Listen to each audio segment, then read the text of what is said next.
Y a ver si compartir. Ahí está, para la gente de Rosario. Eso fue hace mucho. Esta foto tuvo que haber sido hace 20 años más o menos. No, claro, si están todos ahí. No, sí. Están todos. Ahí estábamos en Piribebuy, en Paraguay, en las 4 vías. Y se había inventado un evento en Asunción y había estado ahí Alejandro, el Rafa, Ángelo, y bueno, fuimos a ese lugar y estuvimos ahí. Por suerte alguien sacó una foto, qué maravilla, y ahora hace 15 días me la mandaron. Mirá qué bueno. Que fue sí, un regalo, un viento que venía desde lejos. Ok, 6 y 5, 7 y 5 para ustedes. Cierro esto. Bueno. Viste que nosotros acá, justo hoy estaba leyendo algo que decía, ¿por qué ahora todo el mundo pasó a ser puntual? ¿Viste? Es algo que... porque lo único que tenemos que esperar el tiempo, a ver si... pero bueno, medio que... ahora ya no se comparte la pantalla, ¿verdad? ¿Ya estamos bien ahora? No, ahora está perfecto, sí. Ok. Perfecto. Bueno. Mientras sigue entrando gente, yo voy igualmente, vamos a empezar a presentar el día de hoy. Bueno, gracias a todos por estar acá. Como siempre, hoy es el último encuentro de este ciclo que habíamos llamado Pensando en Voz Alta y que lo teníamos focalizado un poco en entender qué pasaba en este contexto, este nuevo contexto, viejo contexto, o lo que sea, que sea todo esto. Un día lo descubriremos.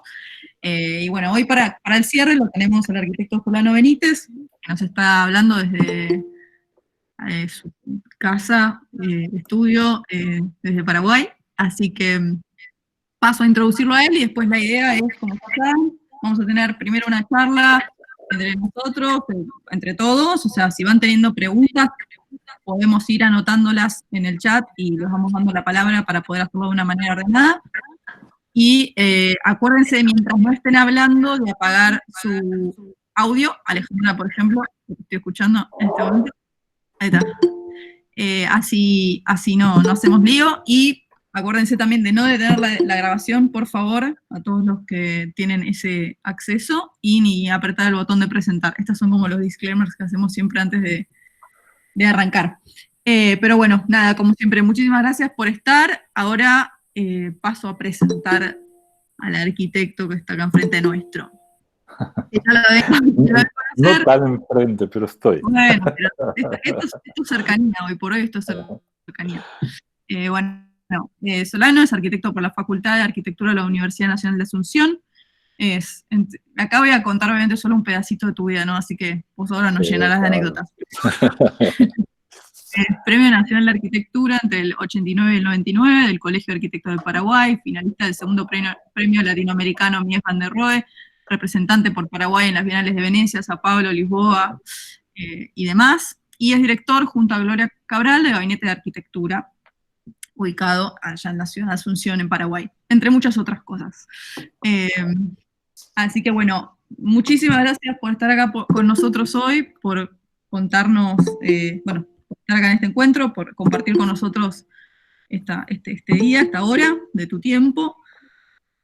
Y bueno, vamos a empezar a hablar, a ver un poco, te cuento, nosotros básicamente esto lo iniciamos con esta idea de pensar en voz alta, a ver qué pasaba con todo este contexto, qué oportunidades hay desde la arquitectura al urbanismo, nosotros esencialmente siempre focalizados de lo que es la sustentabilidad, ¿no? Y el uso de recursos y demás. Creo que hay mucho de todo esto en lo que hoy básicamente se puso como una lupa gigante y que está más en evidencia que capaz en otros momentos, por ahí porque tenemos más tiempo para pensarlo y mirarlo, y ¿viste? Estamos más detenidos, o bueno, por ahí como un poco como lo que estábamos hablando antes de que empiece esto con vos, que nos decías esta idea de que capaz no son cosas que vengan necesariamente de este contexto en particular, sino que ya venían sucediendo y que ahora es un momento en el que o se agudizaron o o están más a la vista, no sé, eso nos irás diciendo, a ver vos qué pensás al respecto. Pero bueno, en principio, no sé, la idea es un poco charlar sobre esto, ver a ver qué pensás sobre este contexto en particular, a ver si hay algo, si hay grandes cambios o no, que sientas que puedan venir a materia de la arquitectura, particularmente, o cómo lo ven ustedes desde allá. Bueno, primero que nada, un gustazo poder estar cercano a ustedes, poder intentar colaborar y participar. Es un privilegio, es un verdadero gustazo. Hablo en nombre nuestro, de Gloria y mío, Sí. porque muchas de las ideas que voy a hablar o que les voy a comentar, las venimos hablando acá en esta especie de inframundo. Estamos, así bien como lo dijiste, estoy en una especie de medio suelo, Sí. en la parte baja de la casa de mi madre, que es donde instalamos finalmente el estudio. Bien. Pero con mucho tiempo tal vez o mucho ejercicio telemático, porque Gloria todavía no pudo regresar a Paraguay. El primer vuelo que se canceló de ingreso a Paraguay fue el de ella. Había ido había ido a una entrevista a Suiza. De ahí, cuando le permitieron hacer check-in, viajó hasta Zúrich. En Zúrich le avisan que no va a poder continuar el vuelo, que podría ir a quedarse a Madrid en el momento en que España levantaba el número de contagios de COVID. Entonces ella en ese momento decide ir a Bristol, a casa de una amiga. Vive en Bristol aproximadamente un mes y algo. Ahí recuerda que la única posibilidad que tenía de volver hacia Sudamérica fue recordando que ella había nacido en São Paulo, Sí. porque los padres de ella habían estado trabajando para Itaipú y para algunas consultorías allá. Entonces, con ese certificado, ella logró cruzar otra vez, después de un mes y algo, hasta São Paulo. Ahí tuvo que hacer nuevamente una especie de cuarentena en São Paulo, otra vez 15 días de encierro. Desde ahí alquiló un auto, con el auto vino manejando hasta Guarda do Embaú, que es donde está en este momento, a la espera que finalmente le dejen ingresar al país, que lo que va a hacer seguramente es desde ahí, desde cerca de Florianópolis, venir manejando hasta la frontera paraguaya y ahí intentar finalmente, con el trámite previo, porque la frontera está cerrada, ver si es que ya tiene un pase humanitario por estos más de casi tres meses y algo de itinerancia. O sea, un día cualquiera quedó lejos. Sí, igual. Pero no quedó tan lejos, por suerte, digo, dentro de todo. No, finalmente fue consiguiendo acercarse, ¿verdad? Y está cada vez, digamos, más cerca, ¿verdad? Bueno, pero esta vicisitud y este hecho de quedar, digamos, con suspensión de cercanía, hace que uno desarrolle cualquier otro tipo de medio para tratar de transmitir las emociones que uno tiene que poder transmitir en el normal relacionarse con las personas. Entonces sí, por las pantallas, por los teléfonos, todo eso es un cambio brutal en las capacidades que hemos tenido, y es una experiencia de acceso multitudinario a estos medios para intentar otra vez estar en contacto. Y de una manera fantástica, que tal vez no hubiese sido posible en otro momento, podemos hacer este tipo de conversaciones. Y este tipo de conversaciones es genial. O sea, es de lo que se trata la convivencia, del intentar instrumentalizar lo que tenemos cerca en el afán de proteger nuestra vida y la vida de los que amamos y de los que queremos y de los que la memoria de los que fuimos y el deseo de quienes vamos a ser. En ese interín, en esa cuestión que no es más que una reflexión acerca del estado tradicional de la humanidad, hablamos todo el tiempo vos decías una palabra que era muy interesante, que se repite mucho, que es como, como percibir la fragilidad, es como estar en no recuerdo en ese momento el término exacto que usaste, Sí. Pero precisamente siempre fue la incertidumbre, digamos, ¿verdad? La incertidumbre del transcurrir de la vida de las personas se hace aparentemente más patente en este momento. Pero esa incertidumbre nos acompañó y nos acompaña desde siempre. Intentamos de alguna manera no someternos a la angustia que significa arbitrarla constantemente, fingiendo que mañana sucederá inevitablemente. Lo que esperamos. Sí, pero nadie tiene ese segundo extra que el que se acaba ahora prometido, ni asegurado, ¿verdad? Entonces, esa condición de fragilidad ante la incertidumbre es una condición totalmente humana, y contra esa condición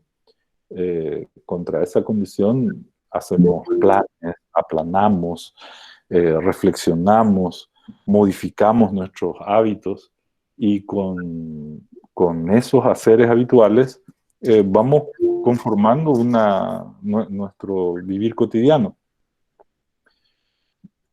Tal vez haya sido muy patente el cambio entre la idea de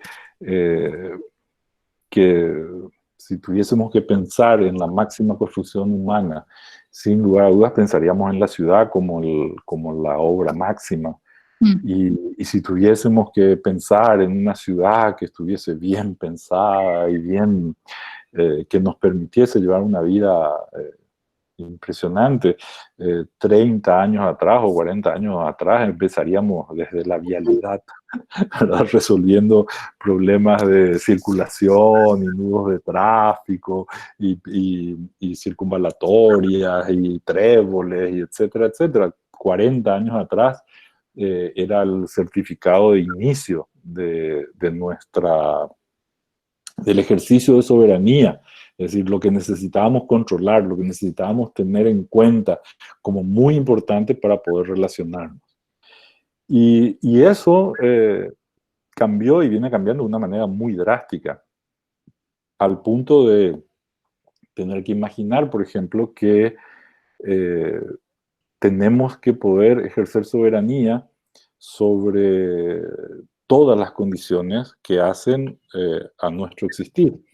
Es decir, ya no podemos depender del bosque que está próximo a donde nosotros estamos, y depender que esa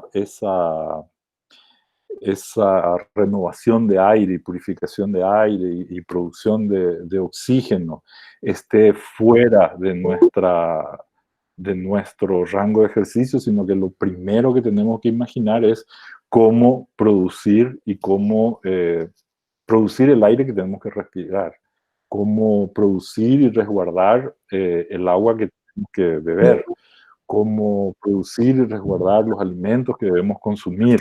Y a partir de ahí, teniendo lo más elemental para poder existir, comenzar a imaginar el amplio espectro de posibilidades y recursos que tiene la imprevisibilidad de la vida, donde en realidad, si bien es cierto, todos somos seres humanos, por lo tanto somos seres distintos. Biológicamente somos bastante parecidos, pero culturalmente nos vamos diferenciando. Aún así, conocer es dar cuenta de las diferencias. Comprender es poder dar cuenta de las semejanzas. Entender que toda vida humana o toda persona tiene la obligatoriedad de velar por su por su acontecer, por su vivir y por el vivir expandido suyo en el resto de la sociedad, es comenzar a hacernos cargo de cosas que antes mayormente no importaban. Importaba, qué sé yo, el Producto Interno Bruto, importaba los números de exportación, importaban los números de consumo. Y creo que todo eso, ante una primera sacudida, que es esta del COVID, sacudida a nivel global, ¿verdad? Que todo ser humano en el planeta comience a sentir esta interconexión y esta interrelación por el simple hecho de poder respirar próximo a alguien y ser a partir de ese momento contagiados por el COVID, eso comienza a ser muy, muy, muy diferente porque es apenas un primer ejemplo de lo que va a ir aconteciendo en la medida en que no seamos capaces de arbitrar los recursos para evitar que las consecuencias de nuestro existir atenten contra nosotros mismos. Sería muy interesante poder salir a alimentarnos y obtener proteína animal o vegetal. Si obtuviésemos proteína animal, podríamos buscar alguna especie que sea más o menos importante, de tal manera que podamos distribuir esa cantidad de proteínas para la mayor cantidad de gente, etcétera, que la podamos guardar. Pero cuando disminuyen los recursos, es probable que empecemos a consumir animales cada vez más pequeños. Y llegará el momento en que nos encontraremos disfrutando una extremadamente deliciosa sopa de murciélagos. Y esto no se hace porque necesariamente ellos sean horrorosos, sino porque simplemente son los recursos que le van quedando a partir de una existencia que no se hizo cargo de pensar el ambiente en el cual iba a transcurrir la vida de tantas y tantas y tantas y tantas personas. Si pensamos eso solamente en términos de alimentación, si pensásemos en términos de vivienda, yo te decía, aún viviendo allá, hacia el oriente y viviendo en una isla llena de árboles, me imagino que la primera cabaña habrá sido un apilonamiento simple de troncos y de una inercia, un grosor lo suficientemente importante como para repeler el ataque de algún tipo de animal, etcétera. Pero con el tiempo, el consumo de todo eso, de los animales y de la cantidad de bosque, hizo necesario fabricar herramientas para que esos árboles cada vez se corten en pedazos más pequeños. Cortados en pedazos más pequeños, las paredes se empiezan a achicar, los techos empiezan a ser más leves, empieza a evacuarse de otra manera el agua, etc. Y si la población sigue creciendo, es probable que ya no podamos disponer para los cierres de la casa de la madera, porque ya no la vamos a tener. Es probable que imaginemos incluso habitaciones en lugares donde hay nieve y frío, cerramientos de papel. Y entonces podríamos pensar que galerías sucesivas que filtran la luz y que meten una iluminación al interior, pero que no es otra cosa más que entender capacidades térmicas y de protección de cantidades de aire y calentarlos y adecuarlos precisamente para que la gente pueda vivir adentro, puede llegar a significar, digamos, la lógica consecuencia de la utilización y de la sofisticación de los recursos. Si nosotros no aprendemos a sostener esa mirada, que encuentre recursos en lo que nos rodea y que seamos capaces de generar las oportunidades que del descubrimiento de ellos devienen, es probable que sigamos simplemente agotándonos y liquidando las posibilidades que tenemos de vivir mejor. Ante ese panorama y ante el hecho de la población mundial que se sigue duplicando y duplicando y duplicando en este entendimiento, lo que ahora sí significa el crecimiento exponencial, estamos en camino de una nueva duplicación sin saber cómo duplicar nuestro planeta, sin saber cómo duplicar nuestros recursos. La inteligencia sigue siendo la herramienta más, el instrumento más importante que tenemos para intentar conseguirnos una vida mejor, ¿verdad? Pero eso hace que con la reflexión, que es el fruto de la utilización de esta inteligencia, seamos capaces de ir encontrando y generando las preguntas y las respuestas suficientes para permitir que esto acontezca. Si nosotros no detenemos el nivel de consumo y deterioro ambiental que estamos produciendo ahora, todos leemos que es probable que para el 2050 la temperatura ya suba por encima de los 51 grados en la mayoría de los lugares, y eso hace que ya se corte la posibilidad de captar anhídrido carbónico y liberar oxígeno, y que incluso los árboles se conviertan en una materia con la inercia suficiente como para simplemente prenderse fuego y empeorar la condición del aire y empeorar lo que respiramos y subir aún más la temperatura y aumentar aún más y empeorar aún más las condiciones para sobrevivir. Entonces, creo que este es un primer y suave llamado de una condición que debe comprometernos severamente en desviar y en modificar la ruta del desastre que estamos generando. Y para poder hacerlo, lógicamente no vamos a poder sostener las maneras que veníamos haciendo. Ahora, eso no quita que en la nueva coordinación de haceres no tengamos que plantearnos y conversar acerca de, en esta transformación que es necesaria que ocurra, cuáles son los elementos que son imprescindibles para que sobrevivan, para que continúen, y cuáles son los elementos que sí podemos o necesitan ser modificados en beneficio de todos.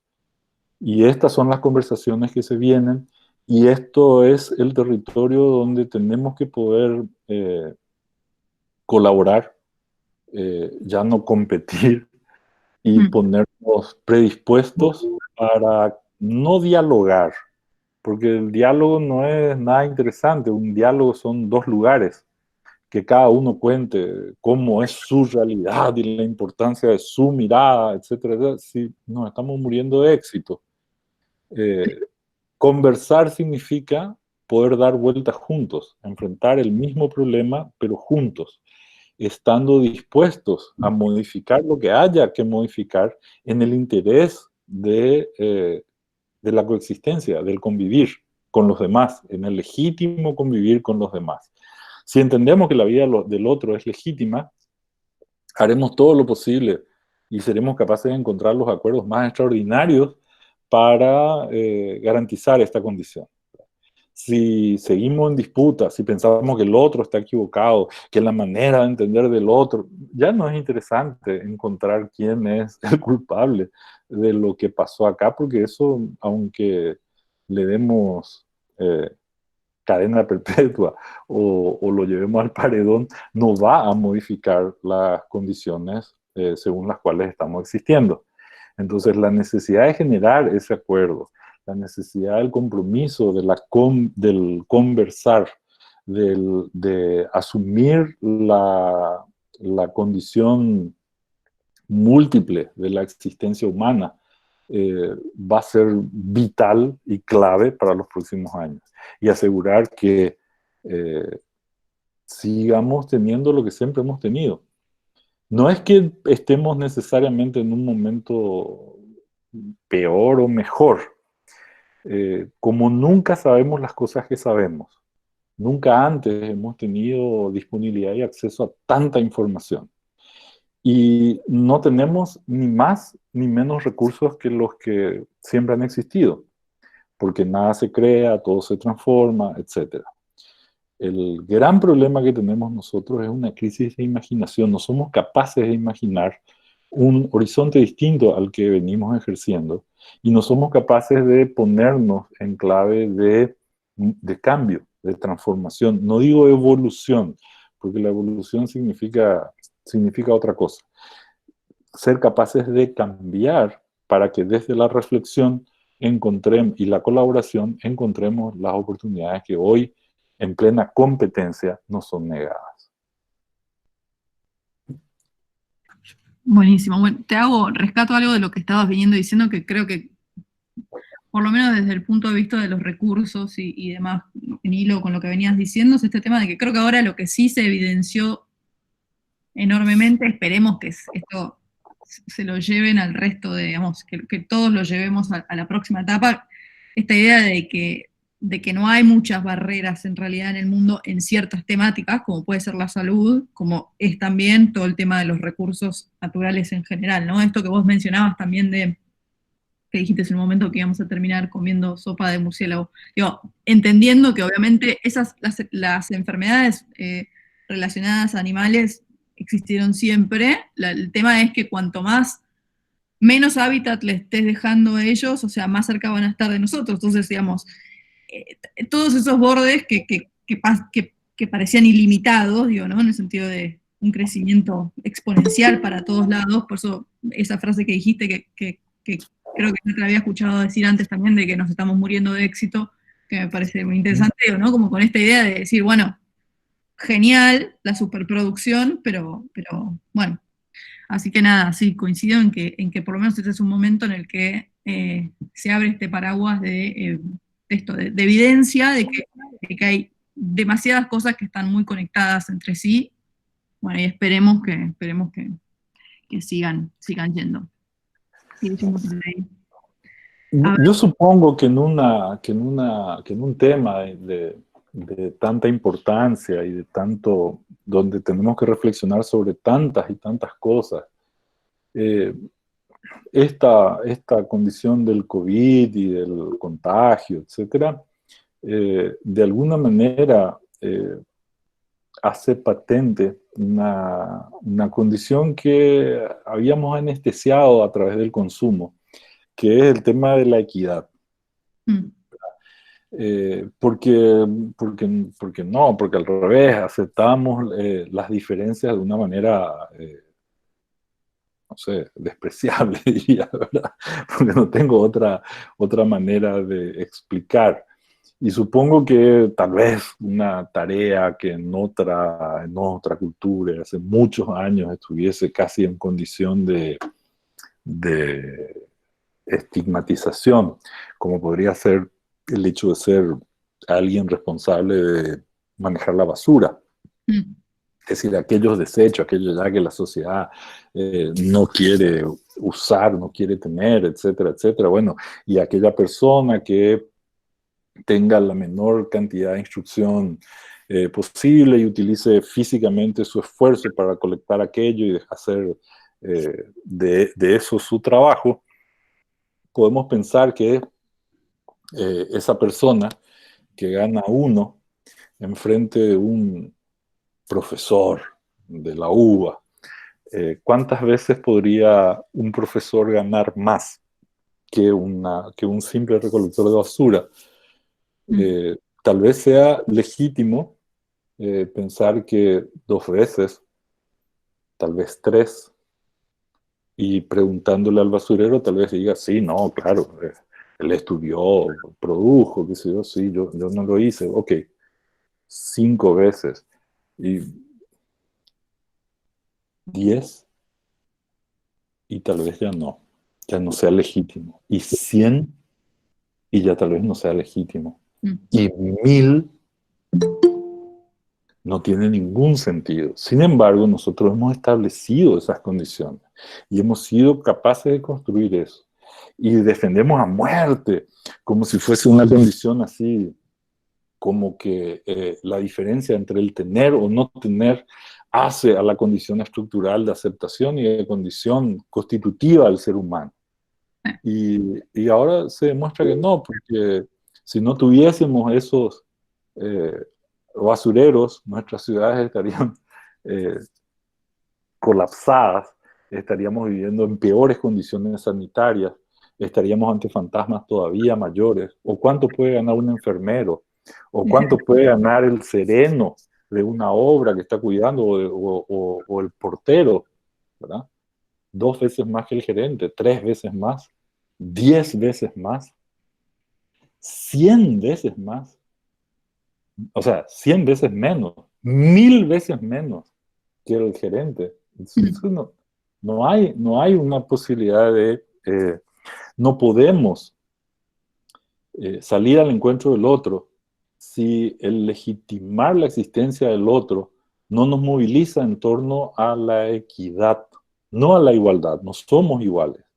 Las personas no somos iguales, no hacemos las cosas igual, todos tenemos pero una cosa es aspirar a la igualdad y otra cosa es aspirar a la equidad. La equidad que haga que aparezcamos en importancia y que podamos finalmente velar por la vida de todos.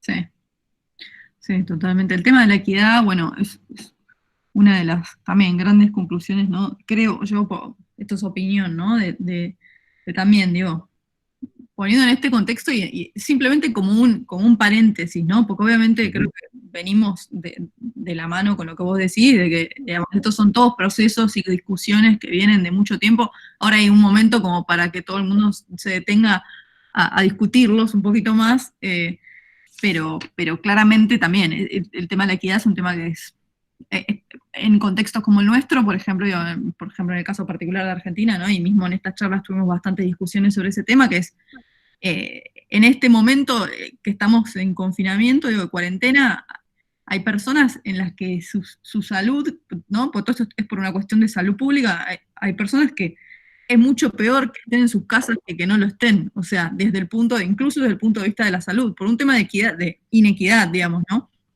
Entonces, es como que queda, bueno, está todo muchísimo más expuesto que antes. Voy a pasar a leerte una pregunta que está acá. A ver, que alguien escribe, Tomás, no sé si Tomás, igual querés preguntarla a vos, podés abrir tu micrófono y preguntarlo. Si no, paso a preguntarlo yo. Este es el momento. Bueno, lo pregunto. Dice, ¿cree usted que existe una relación entre el alcance de la información, como nunca hemos tenido como sociedad, con lo que menciona de falta de imaginación? ¿Cómo podemos, como profesionales, formar a futuros colegas que nacen con la información al alcance de un clic e incentivarlos al campo experimental y de la investigación? ¿Cómo podemos formarnos a nosotros mismos también?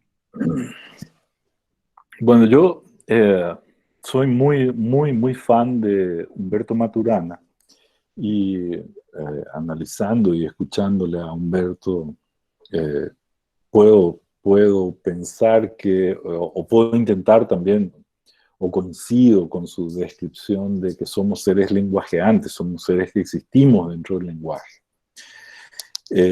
Y el lenguaje no es un atributo que sirve como sustitutivo, como sustituidor de la realidad, en el sentido que, por ejemplo, si bien un niño ve, un niño pequeño, llega un perro cerca, un animal que le mueve la cola, y alcanza una excitación brutal y uno simplemente le dice guau, guau, y le queda grabado a fuego, ¿verdad? 1 o 2 días después, uno, sin que el perro venga, le puede llegar a decir guau, guau, y va a alcanzar la misma emoción porque evidentemente le trae a la memoria, digamos, ese momento. Pero incluso la definición, el nombre de las cosas, no viene de la descripción de la cosa, sino que viene de la instrumentalización en el hacer. Es decir, el lenguaje aparece como con la intención de coordinar los haceres. Tal vez por eso los paraguayos somos tan dados a verbalizar todo. Por ejemplo, nos encanta decir cerrar una puerta con llave, para nosotros sería llavear. Escribir en un chat es chatear. patear un balón, es chutar, etcétera, etcétera, etcétera. Siempre estamos, podríamos llegar a decir, vamos a empanadear o mateemos, ¿verdad? Estamos mateando o matearé, etcétera. Porque en realidad de lo que se trata inicialmente es de la descripción de un hacer, perdón, es instrumentalizar y entender que el propósito del lenguaje es la coordinación con el otro de un hacer que nos va a ser de mutua conveniencia. Hablaba de la diferencia entre diálogo y conversación, ¿verdad? Conversar tiene una doble raíz. Conversar viene de cum, que es juntos, y versare, que es dar vueltas juntos.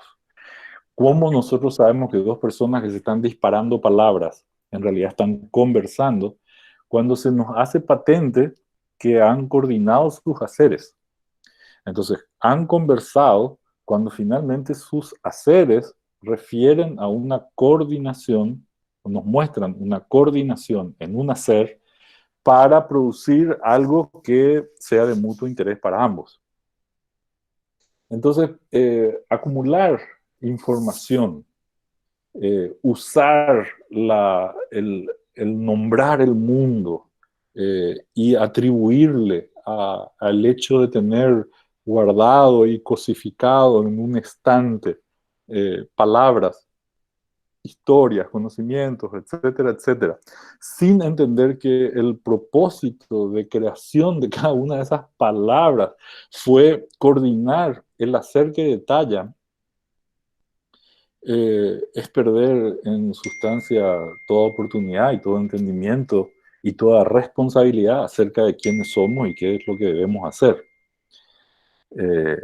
En guaraní se dice, por ejemplo, ibirá, que para ustedes sería ibirá, ¿verdad? El ibirapitá, que es un árbol de madera roja, que ustedes dirán ibirapita. El ibirapitá, el guaraní es una palabra que usa las raíces en sumatoria como el alemán. Entonces, ibirá, que significa ib, que es la palabra, significa tierra, y ina es lo que pertenece o alimenta el suelo. Es decir, que en el concepto guaranítico no es el árbol el que extrae la fertilidad del suelo y lo convierte en planta. Es al revés.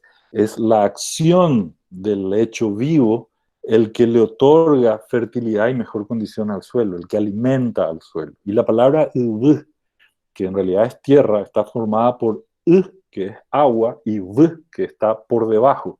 Entonces, el árbol es lo que alimenta o pertenece a lo que se encuentra debajo del agua, a lo que se encuentra sumido en el agua, o a lo que fue tapado por el agua. Si nosotros analizamos esto, podemos entender que todo proceso de aprendizaje en realidad se debe vincular o se vincula a un hacer para conocer y conocer haciendo. Porque si son recursos que no los vamos a utilizar, no tienen en realidad ninguna importancia para nosotros fuera del aspecto coleccionista. Pero como además eso se da sin ningún tipo de esfuerzo, entonces carece de total valor, porque incluso googlear, la acción de buscar una determinada información, tiene una consecuencia en la medida en que somos capaces de hilar y encontrar las pertinencias que hagan a la coordinación de los haceres y estos se conviertan en instrumentos para poder modificar nuestras condiciones y así alcanzar una vida mejor. Puedes preguntar lo que quieras, Musura. Víctor. Víctor, adelante.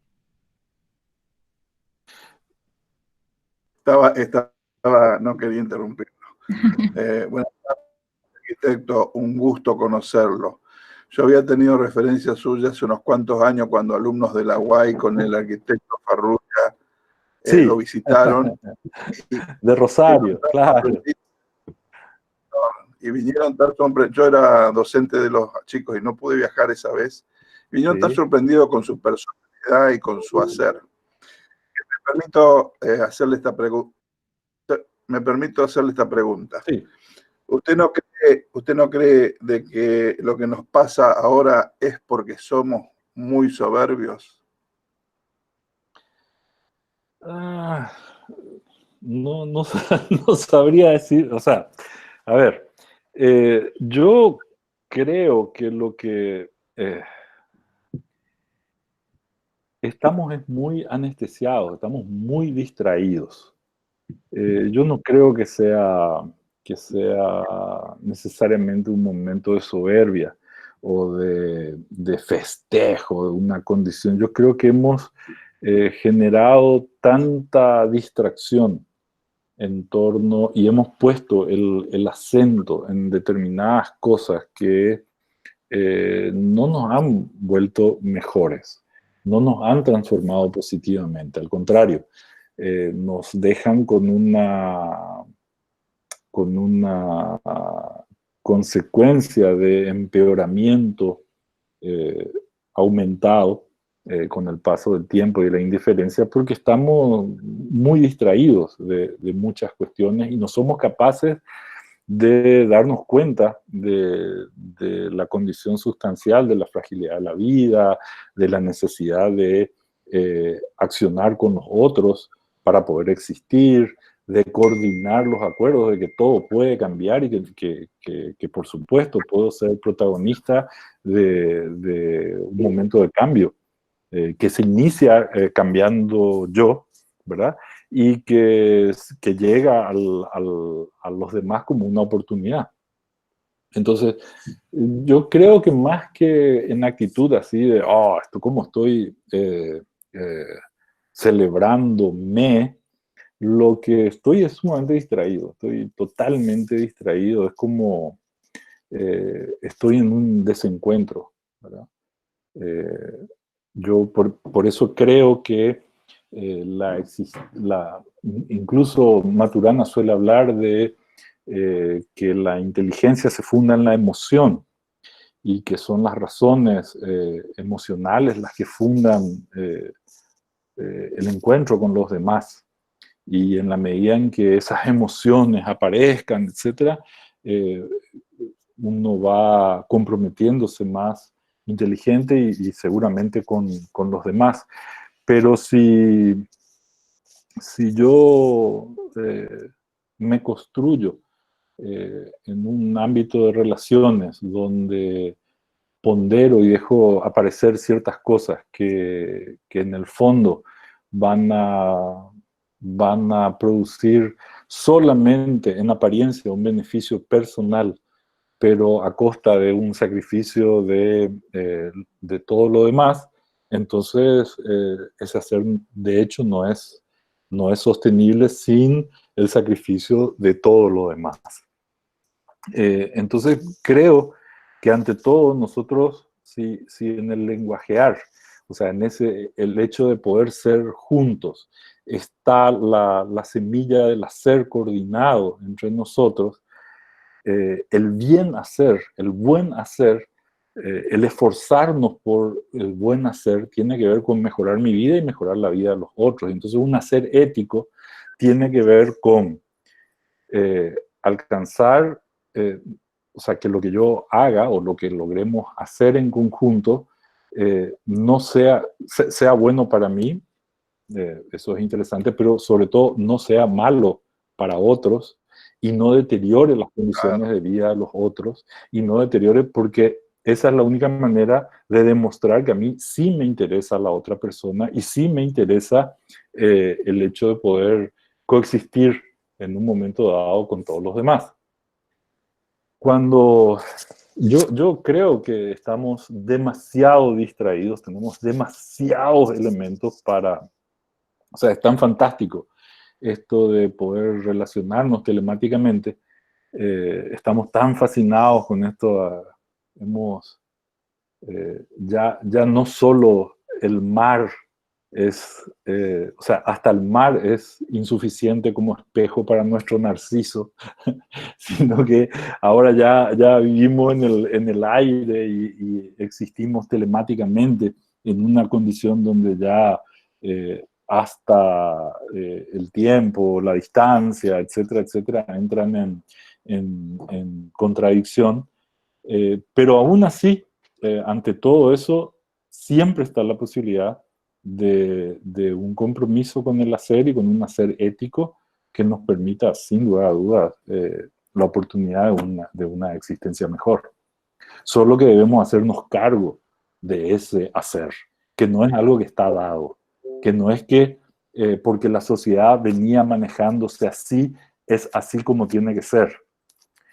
Creo que lo que más claro está en este momento es que si no somos capaces de reflexionar sobre nuestras condiciones, las consecuencias de este estar distraído,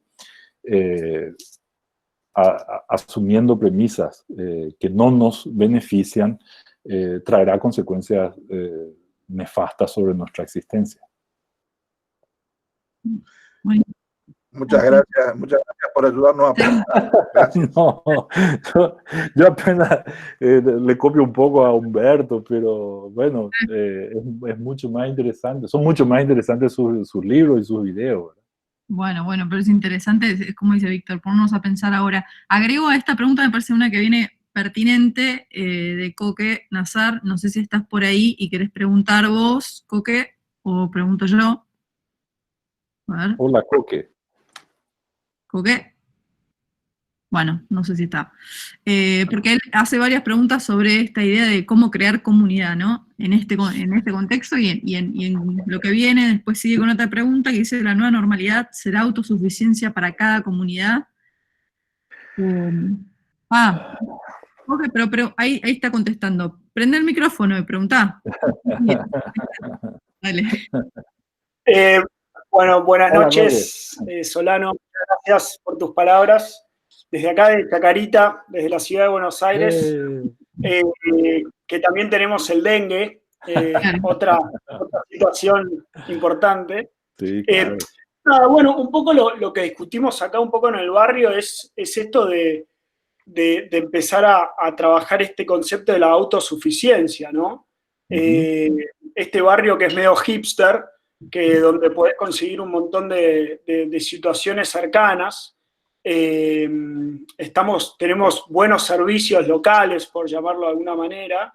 Es un poco esta pandemia, un poco el reflejo de esta gran respuesta a la globalización, como pensar un poco en esto, ¿no? Yo recién pensaba como, ¿cuáles van a ser qué difícil crear comunidad, ¿no?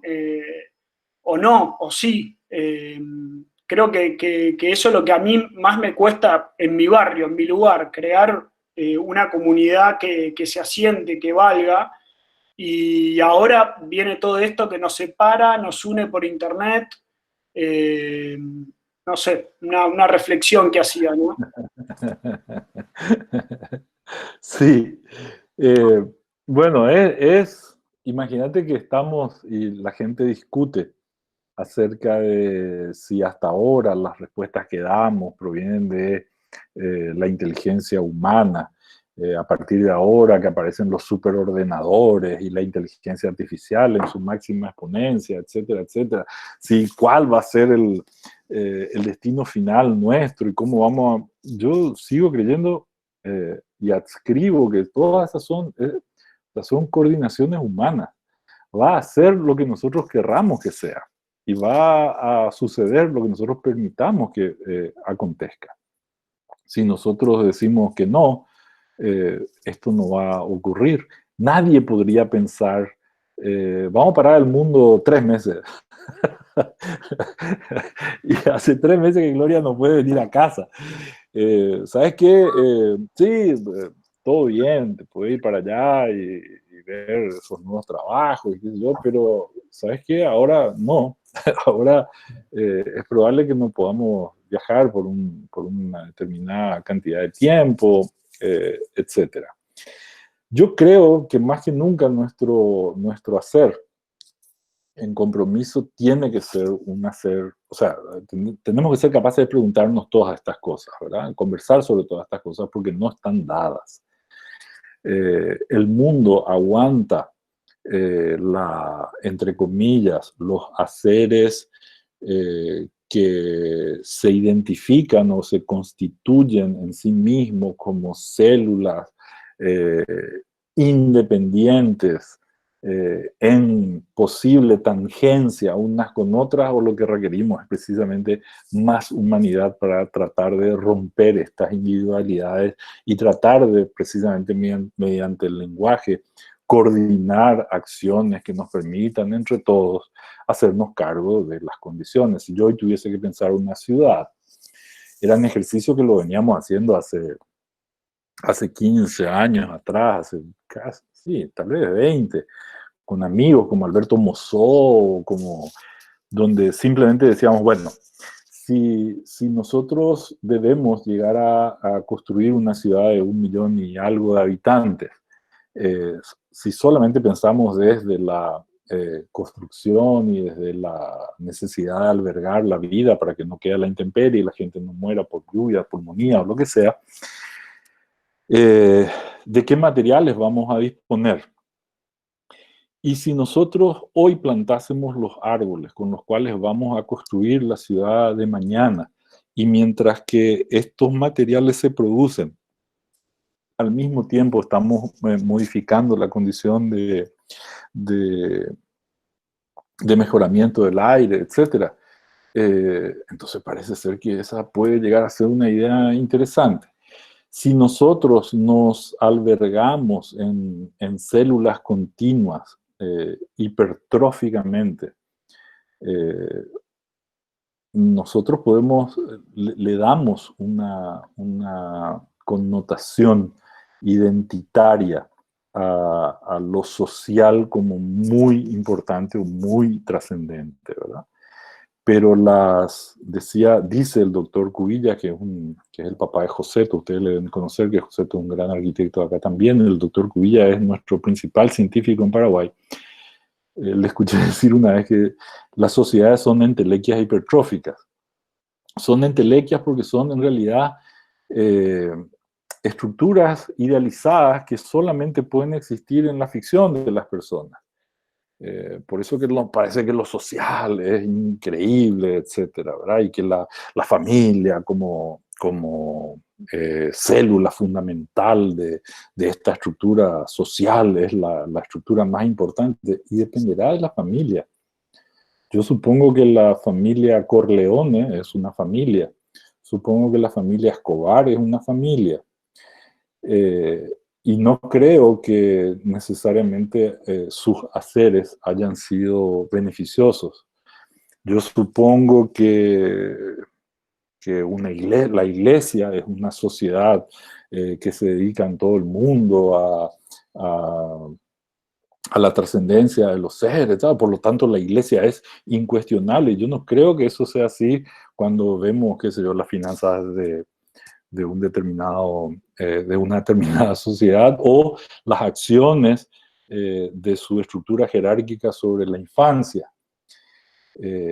Y esta asunción de que es una entelequia, además las pensamos hipertróficamente, ¿verdad? O sea, en un proceso exponencial, o sea, hace que entendamos la condición identitaria o de grupo con una importancia trascendente, ¿verdad? Entonces, todos los argentinos somos buenos, todos los paraguayos somos mentirosos, o qué sé yo, los paraguayos son buenos albañiles, y las paraguayas son muy, muy limpias y nunca te roban. Yo no creo que ninguna de esas entelequias hipertróficas. Creo que las sociedades son buenas en la medida en que los individuos que las componen sean buenas. Entonces, en la medida en que los individuos que se ponen a hacer y se ponen a coordinar sus actos en beneficio de sus condiciones de habitabilidad, de sus condiciones ecológicas, de su condición societaria, etc. Y su hacer demuestra este compromiso, entonces esa es una sociedad fuerte, esa es una sociedad maravillosa, esa es una sociedad ejemplar. Pero no todas las sociedades lo son. Así como decir la democracia. Y yo creo también que la democracia es una forma de gobierno, pero hay democracias que son horrorosas y hay otra, y el accionar de un gobierno que debe coordinar las acciones de todos los individuos que constituyen, resuelven por votazos y resuelven y acumulan distancias y se llaman oposición en abierta competencia de unos contra otros, en vez de generar estructuras colaborativas que nos permitan trascender la tragedia de las condiciones actuales, generadas por nuestro propio e indiferente accionar en compromiso para otorgarnos un futuro distinto al que tenemos, que no es una sentencia a seguir haciendo siempre lo que hasta ahora se hizo, que no es necesario seguir perseverando en una única condición, porque somos múltiples, porque somos diferentes, porque al ser tan distintos podemos pensar de manera distinta y podemos enriquecernos con pensamientos y con procesos de participación y colaboración en una transformación efectiva de nuestra vida.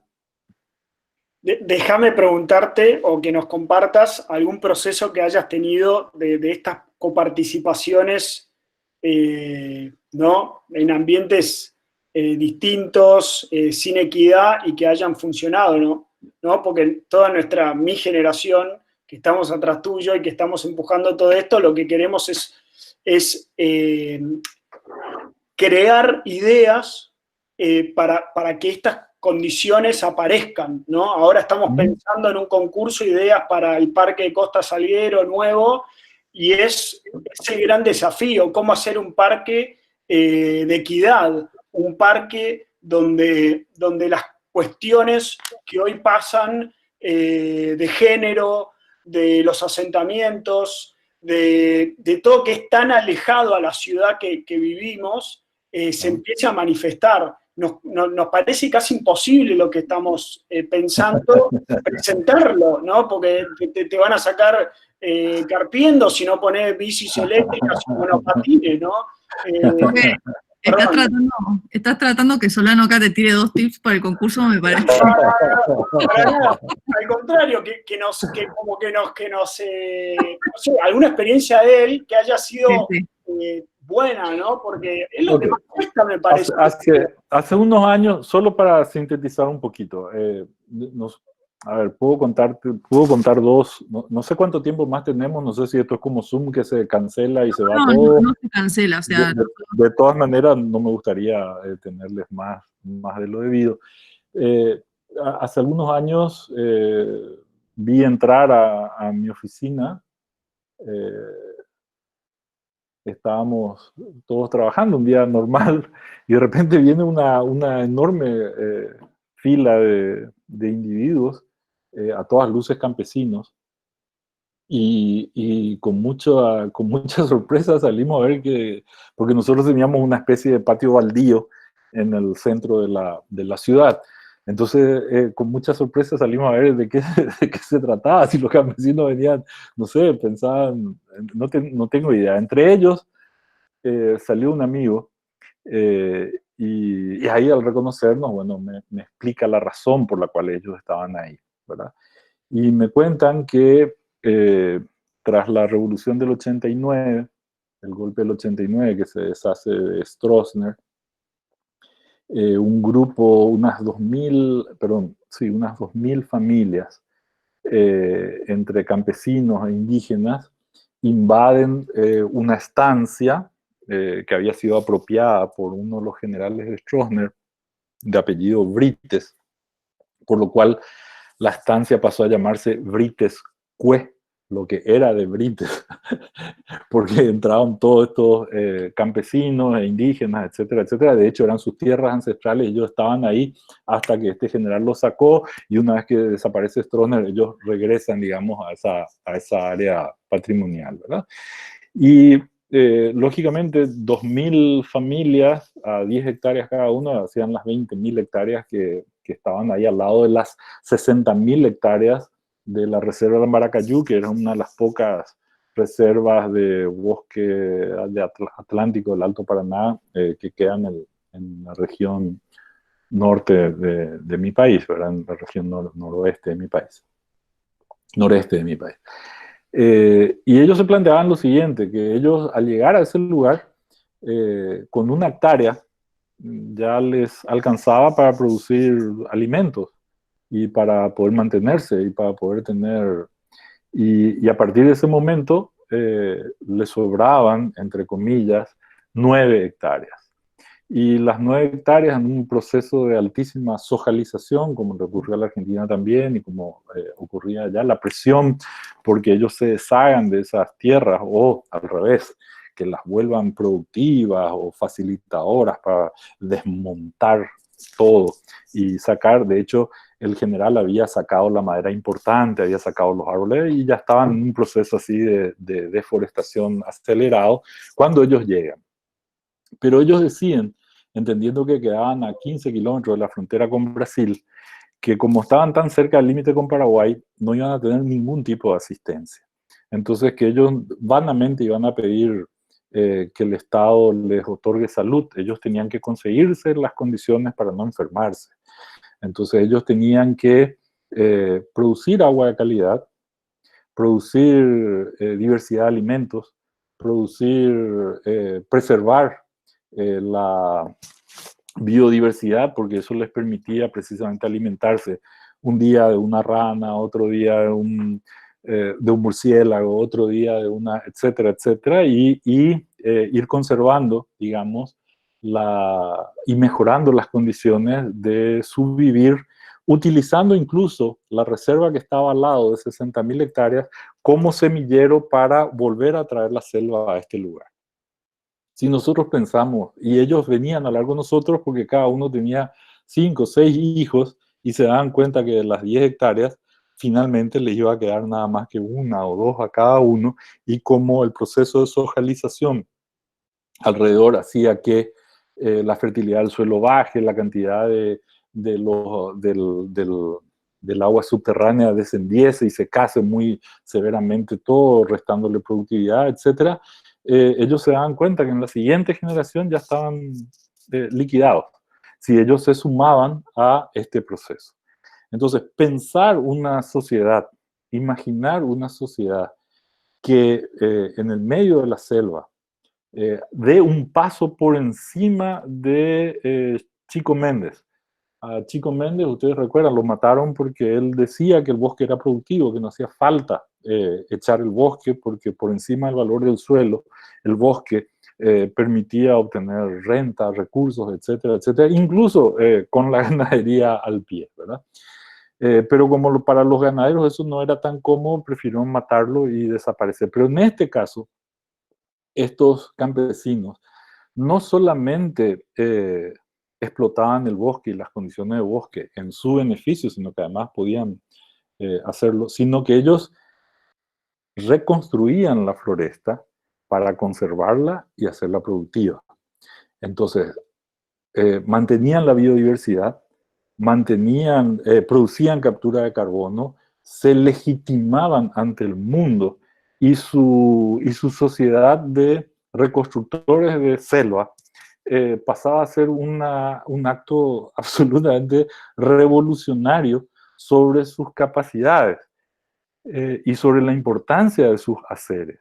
Si a esa gente, bajo la mentalidad nuestra, occidental, tradicional, le preguntásemos a esos campesinos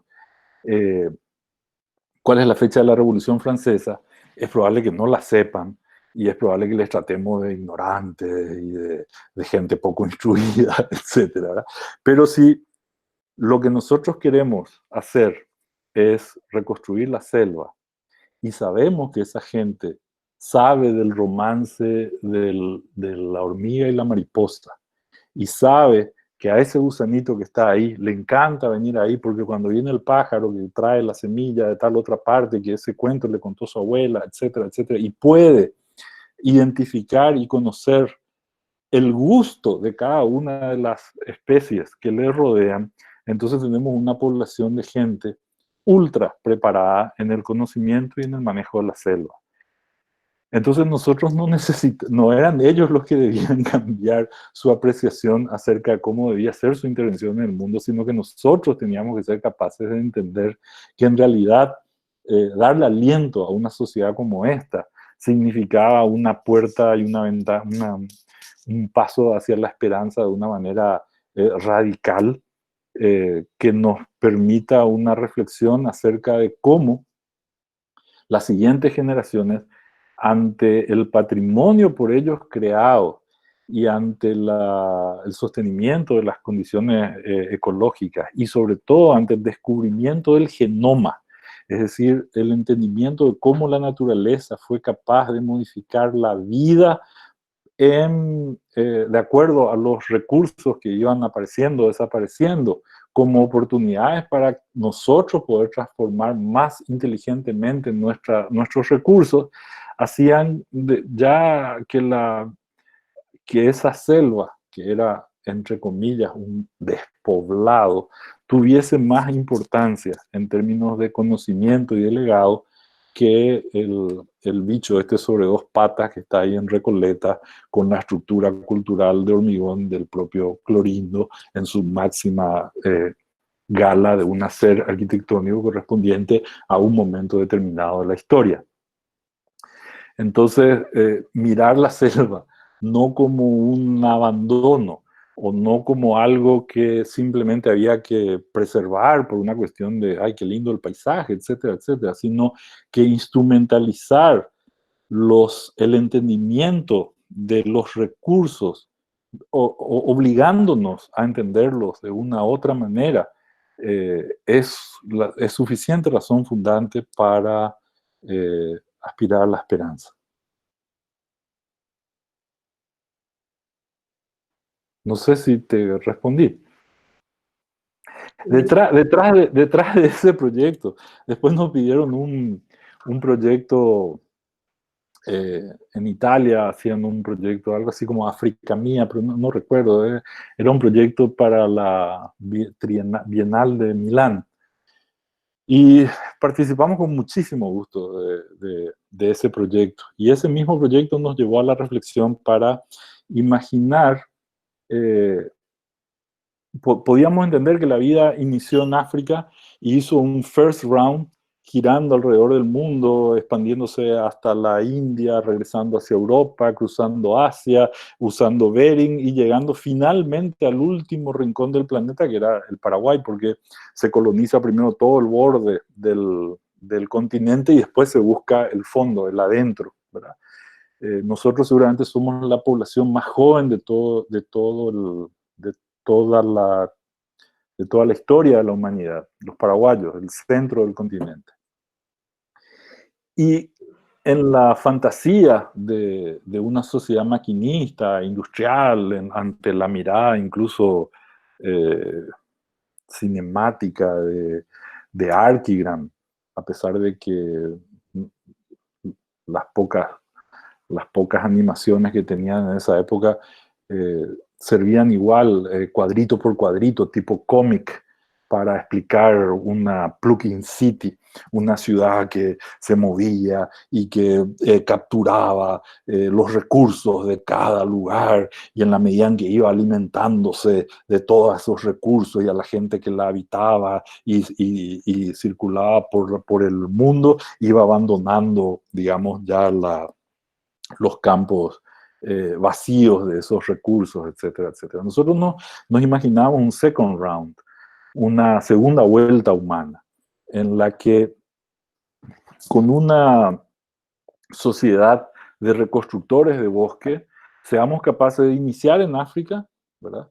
y ir generando la condición de mejoramiento ambiental sucesivo y progresivo que nos permita ir avanzando sobre el planeta, otorgándole recursos, generando oportunidades, no utilizándolo extractivamente, sino complementando las condiciones según las cuales una sociedad podía entonces existir, produciendo su aire, su agua, su alimento, su energía, su conocimiento, etcétera, etcétera. Yo no creo que ninguna, o sea, creo más que nunca que tenemos que ser capaces de superar todas las teorías discriminatorias existentes. Basta que una exista como para que cumplamos la sentencia de separarnos y sobre todo salir a encontrarnos, a hablar porque nos necesitamos, y necesitándonos en la diferencia nos complementamos y podemos llegar a vivir mejor. Pero para hacer eso tenemos que estar dispuestos a conversar, tener que estar dispuestos a entender que juntos debemos hacer esa transformación. Si nosotros no interveníamos con nuestros queridos Victorino, Mito y otra gente de Uraroaná, allá en el Amambay, cerca de la reserva en Baracayú, seguro que esas oportunidades no existían. Seguro que íbamos a empezar, no sé, un pueblo con el cardo romano, con el área simbólica, el área de encuentro, el área, etcétera, etcétera, y no íbamos a ser capaces de poder simplemente identificar maneras de entender la vida empleando el vivir como recurso transformador y como recurso que permita la existencia de todos, no solo de los que vivan ahí en Amambay, también en Argentina, también en Wuhan, también en Estados Unidos, dependen de este hacer que planteamos. Entonces nadie escapa de esto. No es que nosotros debemos alcanzar nuestra identidad y nuestro consiguiente nicho aislado dentro de un proceso de relacionamiento, sino que vamos a ser lo suficientemente importantes en la medida en que nuestros haceres lo sean.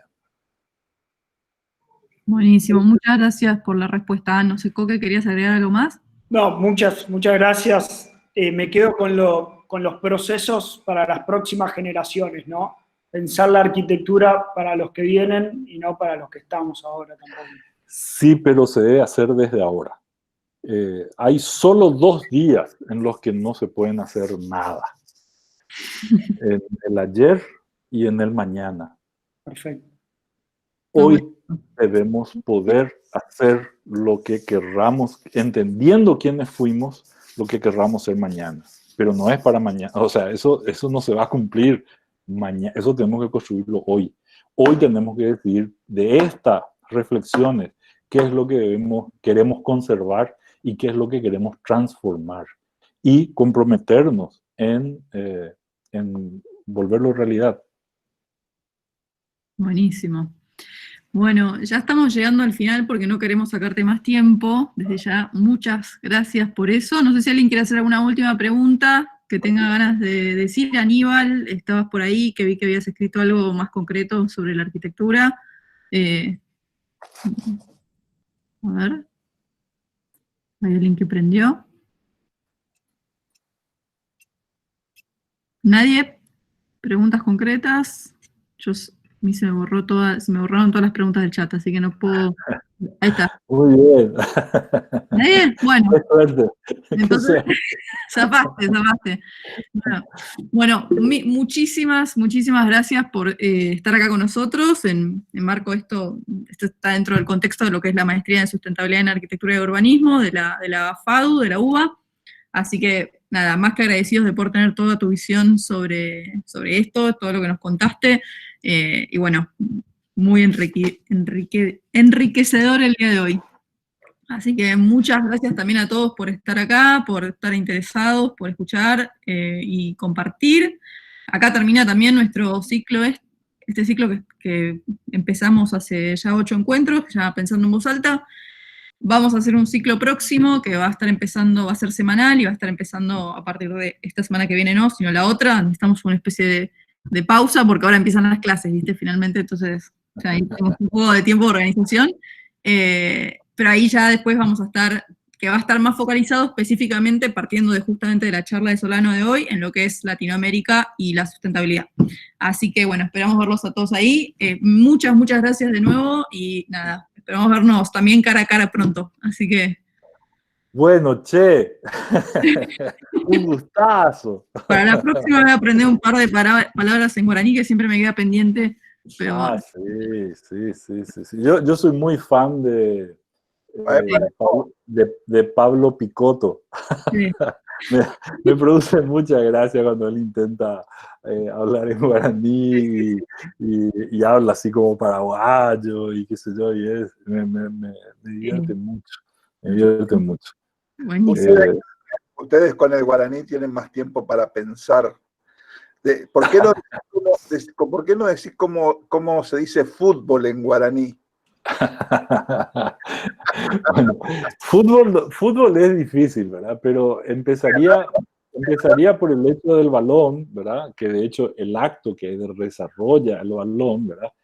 Que en realidad en guaraní las palabras son todas agudas, todas, y como son sumatoria de palabras, cuando se dice una palabra es importante acentuarlas agudas, casi como silábicamente, pero en realidad es una sola palabra, ¿verdad? Entonces cuando vinieron estos mamíferos cornudos acá a Sudamérica, etcétera, y preguntaban los nativos qué demonio era eso, ¿verdad? Y decían vaca, y para ellos eso era vaca. Entonces vaca era lo que porque ellos necesitaban volverla aguda, ¿verdad? Entonces la pelota, en el lenguajear de ellos, la piel de vaca que salta, vaca pi popó, porque popó incluso es casi onomatopéyico, ¿verdad? O sea, hace referencia a cómo salta. Entonces, la construcción de las palabras que refieren, por ejemplo, yahaata vaca pi popore, por ejemplo, vamos a jugar con un pedazo de piel de vaca que salta, o desarrollemos una acción en torno a distribuirnos un pedazo de piel de mamífero cuadrúpedo saltante. Eso más o menos sería, si es que en realidad tratásemos de utilizar el lenguaje como reflexión y no solo como valor comunicacional. Eso. Buenísimo. Bueno, espectacular. Bueno, de vuelta, muchas gracias a todos. Tenés acá llena de gente que te está diciendo gracias por todos lados. Así que... Por favor, un gustazo. Un placer. Yo espero estar dentro de muy poco por allá. Bueno, te esperamos. Tengo algunos proyectos pendientes, entre ellos quisiera muchísimo. Soy y me siento porteño.